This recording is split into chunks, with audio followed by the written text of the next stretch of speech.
And now I've still got Kevin Elgio, Imara SP Reid, and joining us is Dennis Dykes. He's the Chief Economist at Nedbank. Dennis, thanks very much.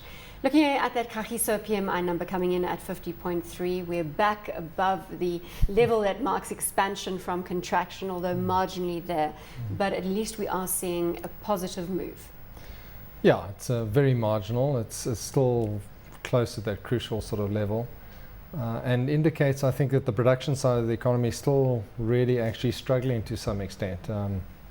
What we've seen in the latest GDP numbers and what we've seen more generally is that I think the consumer is starting to revive once again, but mining, manufacturing, to a lesser extent agriculture, because that's more governed by climatic factors, have really actually been struggling quite a bit. Where do you see interest rates going come next week on the 9th of September? Consensus is we're going to see 50 basis points. Could it be then that we see 100 basis points coming off the repo, which currently sits at 6.5%? You know, I think it's not a done deal that they'll cut by 50 basis points. I know it's fully priced in terms of the FRAs and so forth. But I think, you know, the balance is tipped towards a cut. So, you know, we were saying so like 52% no cut and 48% cut, and now it's swung the other way. So your house view, is it in favour of a cut? House view is suggesting that we will get a cut. And I think it's based on a couple of different factors. We've got the rand obviously strengthening. We've got fairly fragile sort of numbers, both globally as well as locally. And the last statement of the MPC was fairly dovish. You know, obviously we've also had inflation coming down quite significantly into the mid-threes, and that will also help push inflation expectations lower. Dennis, just coming back to that, the last statement of the MPC, the market has given the reasons why they think the MPC should cut. Do you think some of those conditions that the MPC didn't cut last time have been fulfilled? In which case that would sway their decision? Yeah, I think the last MPC statement really probably they were leaning towards a cut, but of course the memory of the April statement by the governor at the BER conference was still fairly fresh. So I think they had to soften that message before actually contemplating any particular change. And then the other key thing that's changed is the rand has strengthened further, and of course inflation has come down well below the 3%, the 4% level. So I think the conditions are looking a little bit better for a cut. But bear in mind also that the MPC was fairly unanimous last time that they weren't going to cut. And in the cut earlier this year, the governor actually said, well, you shouldn't be surprised because at the previous meeting there wasn't consensus.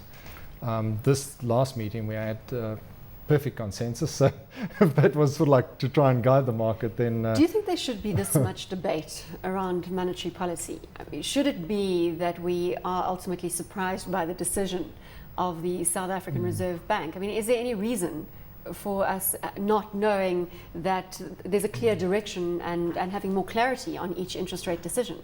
Look, I've always said I don't think it's the Reserve Bank's role to actually confuse the markets and to confuse the public. I think they should actually be as transparent as possible. But I think in a sense they sent a very clear message out in April. We're at the bottom of the cycle, don't expect any cuts. We're hoping to hold interest rates longer for lower rather than actually cutting them any further and then having to raise them a little bit higher through the cycle. And then what happened is basically the economy lost some of its momentum, and so in a sense we're going back to the previous cut that they made, which was really, well, what harm would it do, rather than having a compelling reason for actually keeping them. So perhaps the market has got a little excited. I think maybe a little bit overexcited. I mean, you know, they're fully pricing in the 50 basis points. Well, you know, 60% odd chance in there, and then there's a more than 100% chance of a 50 basis cut over the two following meetings, which indicates that they're looking at more than a 50 basis point cut. And I don't think that's a fait accompli. I think the main thing now, of course, is what happens internationally. If internationally we do indeed see things faltering, then the Reserve Bank, obviously, if they're worried about the global situation looking a lot worse, they will contemplate cutting a bit further. We've got 3 minutes till the end of the show. Dennis, if you can just sit tight while we look at Metropolitan and those results out today, headline earnings per share on the Metropolitan side and on the Santam side, the short-term insurer. Looking relatively better in the insurance environment. Obviously, the one life insurer and the other a short-term insurer. What do you make of those two stocks? Yeah, I think the results from both sides were relatively satisfactory. Metropolitan first, it's a stock that we've been positive on for a number of years. They have done well. Part of their results was due to some good cost cutting and then also just a decent return on the market. We were quite happy with the results, and we're obviously looking forward to the tie-up with Momentum that's expected to come up by the end of the year. And then So that's all working in your favour. As you say, you've held the stock Yeah. for some time now. Yeah. It's been well run. It's in they target a segment of the market that we think still offers growth, and then the potential tie-up with Momentum we think will be quite favourable for Metropolitan. So we're And quite happy with it. Santam, headline earnings per share up 80% for the first half. Certainly a much better performance than the first half of 2009, largely due to market conditions. Yeah, a good recovery. The stock was only up 1 or 1.5% today, but the trading statement a few days ago actually surprised the market, and so it's already run, I think, about 8% already. So the results were already expected because of their trading statement, and a very good result there from them. And Dennis, just coming back to the economic front, there is so much talk about this potential double-dip recession unfolding. What camp are you in?